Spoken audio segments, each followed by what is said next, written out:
Mes pronostics pour la main card de l'UFC Paris, c'est parti. Pour rappel, je serai à l'Accor Hotel Arena demain à partir de 16 h. On y va assez rapidement avant le début des portes, comme ça on pourra parler avec tout le monde. Et surtout, la main card, elle commence à partir de 21 h. On commence, premier combat de la... Je suis dégoûté. Deuxième combat de la main card et surtout, premier combat du coup qu'on va pronostiquer sur cette main card. Axel Sola contre Rhys Maki. Je vois un KO troisième round d'Axel Sola. Je pense que c'est un prono assez fantasy. Si j'étais plus logique, j'irais partirais sur une décision d'Axel Sola. Je pense qu'avec son grappling et son style de combat, il peut battre Rhys Maki.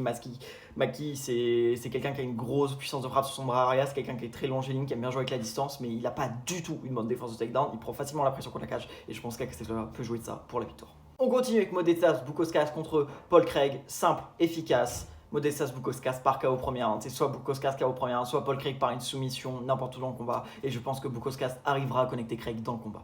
Mason Jones contre Bola Gioki, c'est l'un des combats les plus compliqués à pronostiquer. Je pars sur Mason Jones à la décision. Je pense qu'il arrivera à bien mixer son grappling et son striking. Bola Gioki est beaucoup plus rapide et frappe plus fort avec les poings, mais je pense que Mason Jones, comme je vous ai dit, il arrivera à mettre plus de pression, il arrivera à aller dans les jambes. Je pense qu'il gagnera une décision controversée. Je pense qu'on aura une décision controversée. Je pense que Hoki gagnera pour beaucoup de gens, mais je pense que les juges vont mettre Mason Jones gagnant. Continue avec le co-main event et ça me fait mal au cœur de devoir prono ça, de penser ça, mais je pense que Mauricio Ruffi va mettre KO Benoît Saint-Denis au premier round. J'espère réellement que Benoît va le faire. Je serai à fond derrière Benoît, vraiment, évidemment.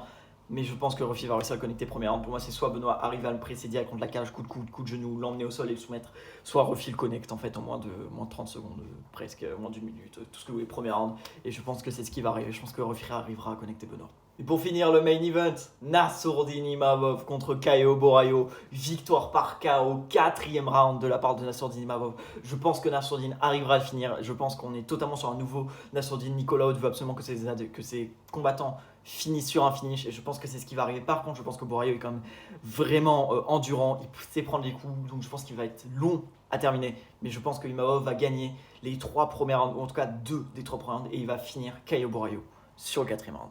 C'était mes pronostics pour la main card, n'hésitez pas à donner les vôtres en commentaire. Et surtout, évidemment, vu que je serai à l'arène, il n'y aura pas de live react demain soir, je suis désolé. Par contre, du coup, on se donne rendez-vous demain à Paris.